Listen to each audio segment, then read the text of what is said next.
The University of Sydney was founded in 1850. It is Australia's first university and is regarded as one of the world's leading universities. In 2018-19, the QS World University Rankings ranked Sydney as one of the world's top 25 most reputable universities. 5 Nobel and 2 Crafoord laureates have been affiliated with the university.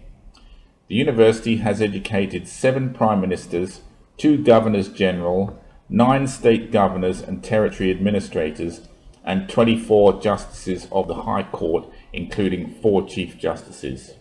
Sydney has produced 110 Rhodes Scholars and 19 Gates Scholars.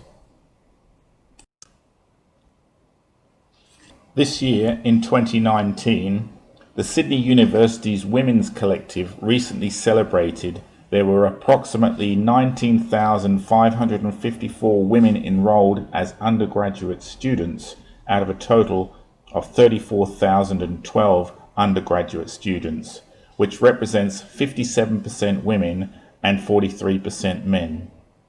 The Women's Collective go on to say, "This year we want to build a greater sense of community within our strong USyd cohort of women, because if we are serious about ending gender inequality in the workforce, we must support one another."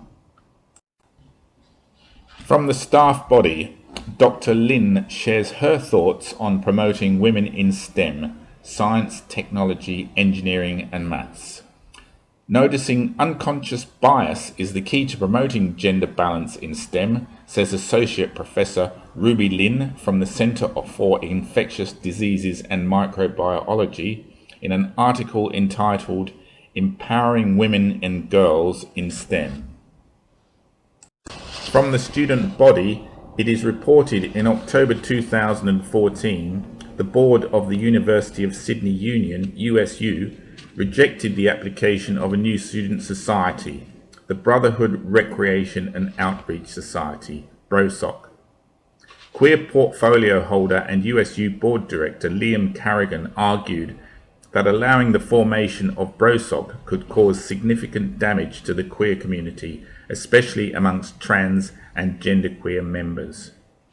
Kate Bullen, women's portfolio holder and board director, took a similar line, stating BROSOC was clearly not about breaking down gender roles and would be potentially exclusionary towards women. Other board members pointed out that the board was wrongly characterizing BROSOC as a men's rights club. Clearly, if the group were correctly characterized as a men's rights club, the spectacle of men fighting for their rights in the same manner as women would be completely unpalatable to the board and a legitimate reason for exclusion.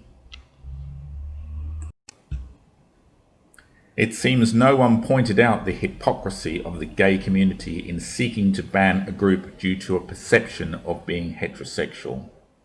No one pointed out the hypocrisy of celebrating a girls' club whilst condemning a boys' club.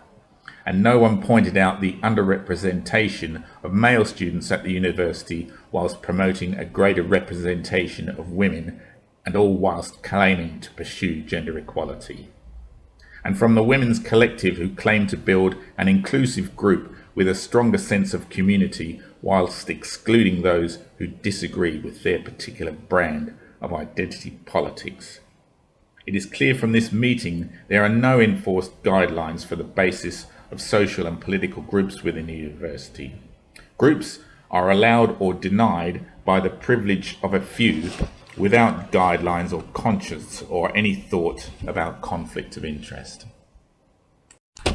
The vision you're about to see is recorded from 2 events held at the university.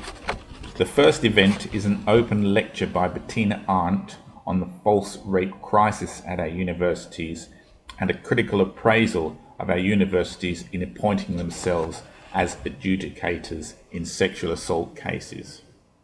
The question posed by the lecture, does the adjudication of sexual assault cases by the university serve the principles of justice, or will it become a witch hunt based on mob rule? The lecture was successfully blocked by a demonstration organised by the Women's Collective until the riot police intervened.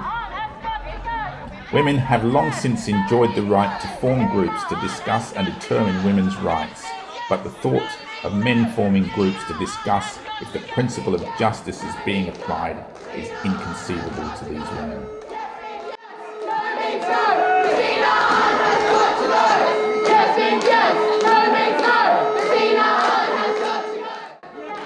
The other vision here are scenes from a protest to prevent the screening of a documentary called The Red Pill, which is a documentary made by a feminist and explores the beliefs of gender equality from the perspective of feminists and contrasts that perspective with the beliefs held in the men's movement.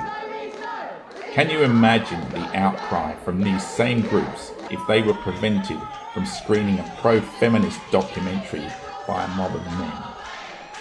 I understand, of course, the need for women and the gay community to fight against discrimination, but it is apparent to me these groups need to be held accountable to the same standards they expect from others.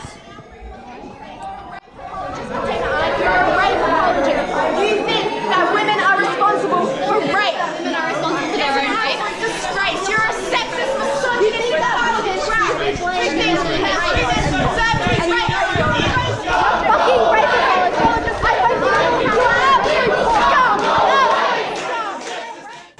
Sydney University is a bastion of sex discrimination against men.